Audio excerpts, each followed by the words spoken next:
Hello, I'm James Critland, the radio futurologist, and I have a newsletter which you're clearly not getting because instead you're listening to this, which is me reading the newsletter out for people that are too lazy or, busy to read the newsletter. But thank you for listening anyway, and I hope you enjoy this. This is normally a one-take recording. This is my second take, I'll be honest. The first take I recorded on the internal microphone on my Mac, which did not sound great. So, you're very lucky in that I've read this all before, and I happen to know exactly how long it'll take me. So great, brilliant. Let's kick on then. I started writing this week about Commercial Radio Australia, who have had a really good week. They've succeeded in being allowed to collectively bargain on behalf of its 261 member stations with Google and Facebook over payments for news content. Now, I happen to think that those payments are nonsense, but this is absolutely the point of an organisation like the CRA, and it's good news for radio, I think, that they're able to bargain as one industry. So good news that the CRA has been able to collectively bargain on behalf of it. Then the CRA announced big changes to its Australian podcast ranker, which the CRA has commissioned since October 2019. The ranker will now be ordered by total audience rather than total downloads, which is good. And the release will also show audience reach and downloads for every podcast title in the ranker. Now, if you're unfamiliar with how the podcast ranker is worked out, each company in the ranker gives Triton Digital access to their raw server log files, and Triton takes those log files and passes them all in exactly the same way and to IAB standards. So it's a really well done thing. And unlike others in this space, Triton Digital have full access to the log files, including whether the whole podcast was actually downloaded. Now, Podtrac or Chartable don't do that, and they can't tell you that, whereas Triton can. So it's a good thing. And the Australian podcast ranker is open to anybody in podcasting. Indeed, my own Pod News was in it for a while, though it never quite made the top 100, so I kind of gave up in the end. Now, it does highlight commercial radio's part in podcasting in this country, but there again, Spotify, Mamma Mia and Acast are conspicuously absent from the Australian podcast ranker, and Acast has been quite grumpily combative against it in recent months. So if anybody's to blame for commercial radio seeming to hog the Australian podcast ranker, it's Spotify, Mamma Mia and Acast, because they're not there. And yes, it's a little disappointing that the ABC aren't there either. Technical issues, they say, although to be fair, that excuse is wearing a little bit thin after nearly 2 years. But for all the excitement, this is actually aligning with all of the other global reports from Triton Digital, who already show audience reach and downloads. But the CRA have corralled their members together, and they've convinced all of them to add transparency to their numbers. And those are numbers that ad agencies have asked for too. And that is a staggering achievement. The next numbers will appear on Tuesday, I gather, which will have all of this in there. And I've ordered popcorn. And just days after that announcement from the CRA, an even bigger one. They're evolving the way that they work out radio ratings. So they're they're slowly getting rid of paper diaries. They're being changed to e-diaries. It'll be half and half by the end of 2021, a sample of 60,000 people per year using those e-diaries or online diaries. And the CRA is also adding wearable meters and using streaming server logs. Now, can't say I fully understand this, but this is what the press release says. It says, and let me read you a paragraph from it. The integration of streaming audiences via server logs and the GfK Sensic tag will commence early in 2022. Panels of 400 consumers in each of the 5 metro markets will also be asked to wear watch meters to calibrate, validate, and ensure the streaming data is deduplicated. Streaming data will then be integrated with broadcast audience data accredited via gold standard radio analysis software and made available as part of regular ratings reports. A couple of things from that. Firstly, really pleased it's gold standard radio analysis software and not bronze standard. That would be embarrassing.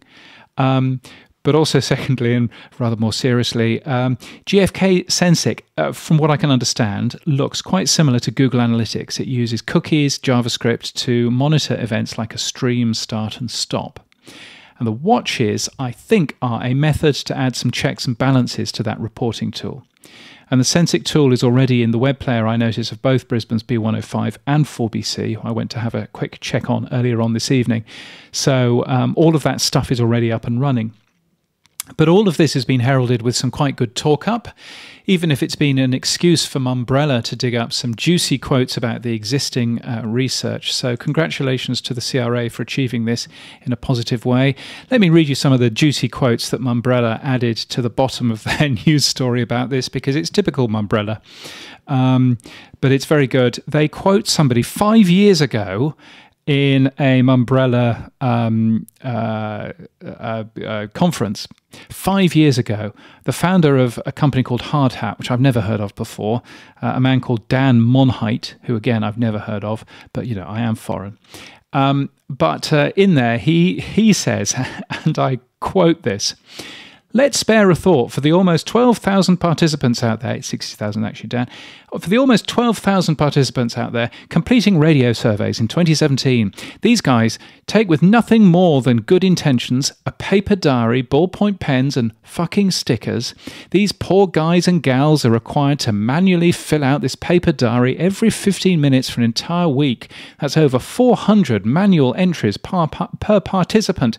And what's even crazier than taking out your workbook in rush hour traffic with no incentive is that the industry openly acknowledges that this is a memory test. People are asked what they remember listening to. I don't even remember my kids' birthdays," Dan says. And he goes on, "These metrics are driving $1 billion of advertising spending in this country. What the fuck is going on here? Total fucking bullshit." I only hope that, you know, he says what he feels. Anyway, the CRA is quite a force to be reckoned with. Some very positive developments this week, all achieved under home lockdown, I should point out, and it highlights the madness of those countries who don't have an effective equivalent. Countries like, for example, Canada, which doesn't have a radio lobbying body, and even the US doesn't have a dedicated radio association either. The NAB, of course, is probably rather more under the thumb of the TV broadcasters. The radio industry, by the way, in long-term decline in both Canada and the US, and I don't think that that's just a coincidence. You can subscribe to this if you'd rather read it. james.crid.land is where to go and subscribe to this newsletter. And it seems also almost churlish to compare the CRA's work here with the UK's radio ratings, but let's do that. Radar has been using e-diaries for some time, so their measurement isn't quite as antiquated as some feel it is. I think I'm right in saying as well that for Radar, e-diaries, online diaries are the majority.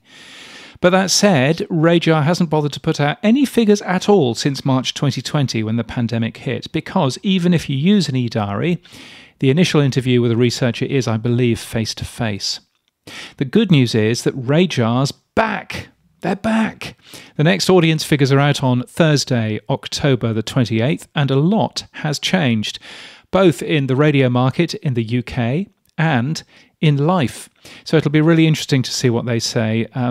Goodness, an awful lot has changed. I mean, for a start, Times Radio wasn't even launched a year and a half ago, so who knows what the figures are going to be. Also, who knows how they're going to be worked out, because quite a lot of these audience figures are 6 monthly.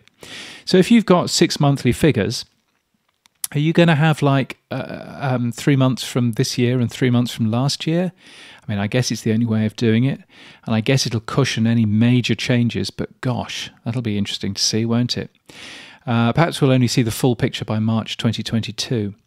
But in any case, as for a UK podcast ranker, well, the UK appears to be nowhere with that yet, at least, and that seems to be a real shame, because without the Edison Research Infinite Dial in the country either, and without any form of ranker, the UK numbers appear to be driven by Radar's Midas survey, and that was similarly frozen. And the difference in compilation between Midas and the Edison Research Infinite Dial means I don't think it's a relevant comparison to other countries. I actually think that Radar's doing podcasting a disservice, and perhaps, given that it's run by radio stations, perhaps that's the plan all along. Who knows? I think, because you asked, that since radio is but one small part of the UK audio industry, and Radar is rather weaker than the gutsy CRA, I think that the UK podcast ranker might be commissioned by an inclusive and trusted third party in this space. And the only one that I can think of is, oddly, the British Podcast Awards, who seem to have everybody on their side. So perhaps that should be the body that actually starts putting the UK podcast ranker together. Who knows? Elsewhere, TV's Jeremy Kyle is coming back to the radio. He used to be on the radio on BRMB and Virgin Radio, and he was on TV for a long time, disappeared a few years ago after the incident. Anyway, he's headed to talk radio in the UK now. He's a class act, so it'll be good to hear his voice again.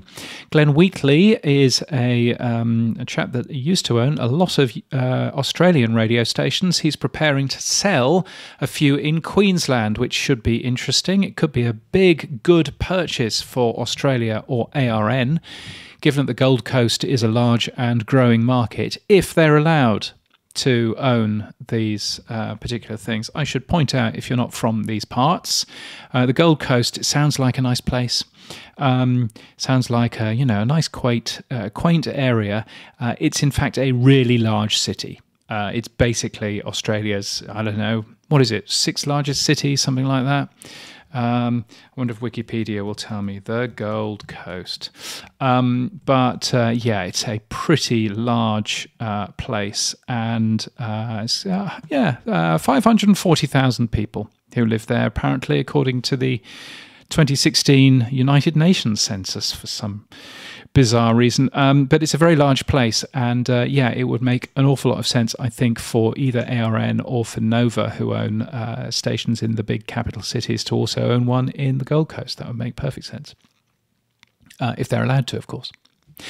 New Zealand have brought out some media consumption data. It's not good news for radio. Radio down from 67% daily reach in 2014 to 47% daily reach in 2021. Yikes. Podcasting is growing 13% daily, which is quite a nice figure. It's the only thing to grow other than Netflix and those sorts of SVOD services. Worthwhile having a read. I linked to those from our show notes and our newsletter today, or rather from my show notes and my newsletter today. Weird situation recently here in Australia when YouTube kicked Murdoch's faux Fox Sky News channel off their platform for a week for carrying misinformation about COVID. Now, YouTube kicked them off, but did ACMA, which is the media regulator, kick them off broadcasting on free-to-air television? Did they, heckers like? No. They sat on their grubby hands and they did nothing to upset Uncle Rupert. Tim Burrows, who's a media commentator, says that Kevin Rudd is right. Kevin has been fighting against Rupert Murdoch recently. Australia's media regulators are toothless. A new regime is needed but unlikely, says Tim Burrows. He also, and I link to this as well, discusses Australian media earnings and strategy as well, which is a really, really good post if you want to understand what Australian media is all about. In Europe, European publishers are experimenting with paid audio in many different ways, not just podcasting. There's a great piece from David Tverdon, who I pronounced his name last week in Pod News very badly, but he did actually send me a little email telling me how to pronounce it, so hopefully I've pronounced it correctly this time. Austin Mitchell died recently, which is a shame. I never met him, but he was part of the Pennine Radio launch team in 1975. He was a friend of radio, and I link to Ian Dale's piece about him. I also linked to Matt Deegan, who wrote about UK radio's early failures with the internet. I'm not sure I agree with about what Matt is saying. He's basically saying that UK radio has been rubbish with the internet. Not so sure. And I think Virgin Radio did a pretty good thing in the early to mid-2000s. I think Skyrock over in France also did too. I've not, though, seen an impressive radio website for some time now, and if you are aware of an impressive radio website, and I mean one that's not just a brochure for a radio station, because those are boring, if there's one which is slightly more interesting, I'd love to have a look at it. Please do email them over to me, james@cridland.net. The BBC has rolled out a better video player component for the web, yawn, but it does go up to 11, which is nice. It's been a little Easter egg that the BBC has done ever since ever since the BBC iPlayer was launched in 2007, 2008. Either, depending on who you talk to, Richard Titus or Anthony Rose or Eric Huggers will all suggest that they did that, and they probably all did. But I think it's a lovely thing that it's still there.